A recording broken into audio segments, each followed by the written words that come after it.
नमस्कार, आप देख रहे हैं सुप्रीम न्यूज और मैं हूं आपके साथ छवि।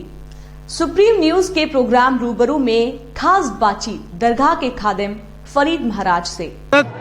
हसन बसरी से हजरत अली के वो खलीफा थे और इसी तरह से वहाँ से वो खिलाफत शुरू आई है। वहाँ कोई सज्जादा नशीन नहीं होता है सूफीज़म में, वहाँ पर कोई गद्दी नशीन नहीं होता है सूफीज़म में, वहाँ पर खिलाफत मिलती है और मुरीद बनाए जाते हैं।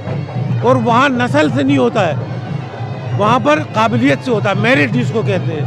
तो तसव्वुफ पे चलने वाला यानी रूहानी चीज़ें जो कुरान शरीफ में बतलाई हैं, जो रसूलुल्लाह ने बतलाई हैं, उस रास्ते पे चलने वाले को सूफ़ी कहते हैं। क्योंकि इसको तसव्वुफ, ये एक सब्जेक्ट है तसव्वुफ, और तसव्वुफ पे चलने वाला, तसव्वुफ में मानने वाला, रूहानियत के ऊपर मानने वाला, उसको सूफ़ी कहते हैं। सूफियों में दो तरह के भी हुए हैं। एक वो हुए हैं जिन्होंने तलवार से भी तबलीग की है और इस्लाम को और इंसानियत को और अदल को उससे महफूज रखा है, और गैर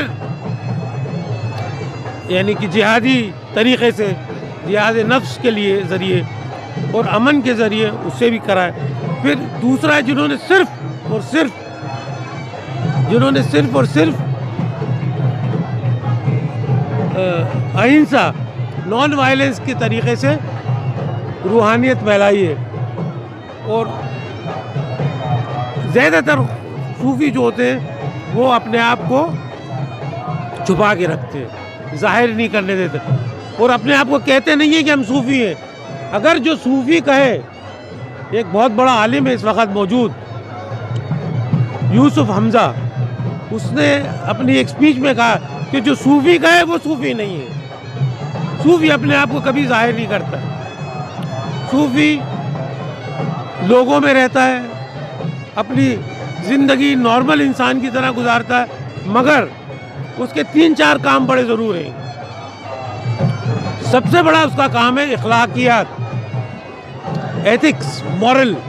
वो इंसानों के अंदर उसके जो भी उसके मानने वाले होते हैं उनमें वो चीज़ें कूट कूट के भरता है ताकि आप एक अच्छा इंसान बनो, आपके एथिक्स अच्छे हों, आपका मॉरल अच्छा हो।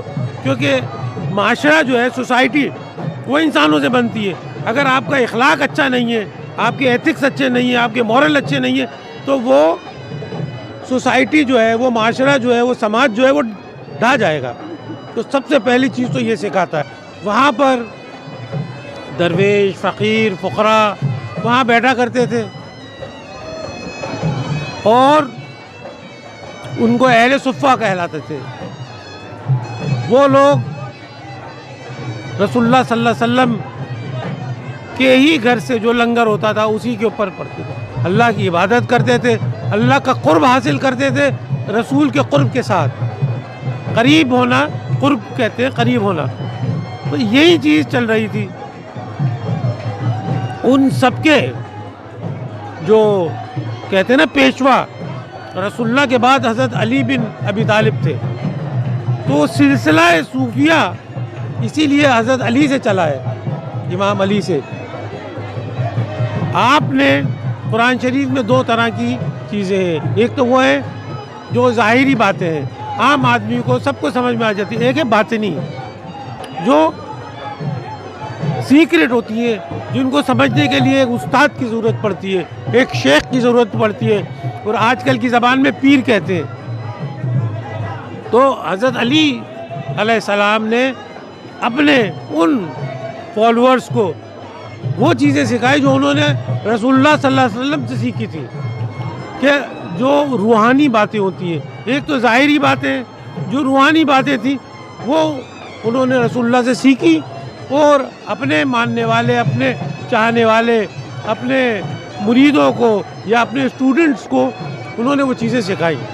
वहाँ से ये सिलसिला, इसको कहते हैं सिलसिला, कहते हैं चेन को, जो कड़ी होती है ना, तो ये वहाँ से कड़ी शुरू होती है, रसूलुल्लाह से हज़रत अली से, फिर उनके जितने भी स्टूडेंट्स से। सिलसिला चिश्तिया के अंदर ये शुरू होता है हज़रत حسن بصری سے، حضرت علی کے وہ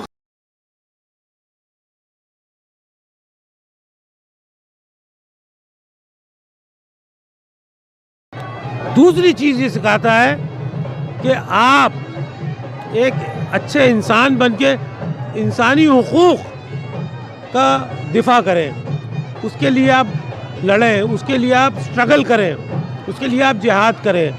یہ جہاد تلوار والی نہیں ہے، یہ سوسائٹی کو اچھی طرح سے ایک ہیومن رائٹس، سوشل جسٹس، اس کے لیے ہے. یہ جب تینوں چاروں چیزیں کرتی ہیں نا تو یہ رسول اور اللہ سے اس انسان کو قریب لے جاتی ہے.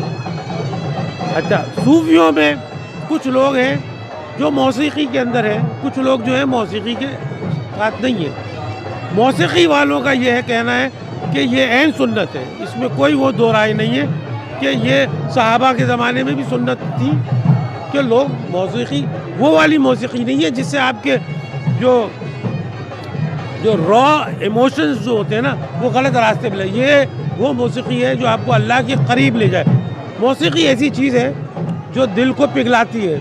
جب دل پگھلتا ہے تو وہ خالی ہو سکتا ہے، پتھر نہیں رہے گا، اور آپ اس کے اندر پیار محبت کا امرت ڈال سکتے ہیں. تو یہ امپورٹنٹ چیزیں تو قربت حاصل کرنے کے لیے صوفیوں نے الگ الگ طریقے اپنائے. صوفی چشتیہ جو بر صغیر میں آئے، ہندوستان، پاکستان، بنگلہ دیش، یہ غریب نواز لے کے آئے یہاں سے یہاں پر، اور غریب نواز نے یہاں کا کلچر دیکھ کے قوالی کا بھی ایک اہتمام کیا، لنگر کا اہتمام کیا تاکہ سب لوگ ایک ساتھ اٹھ بیٹھ کے کھائے پئیں، سماجی نیائے کی بات کری. تو یہ تصوف جو ہے صوفی اسی طرح سے آگے بڑھتے ہیں.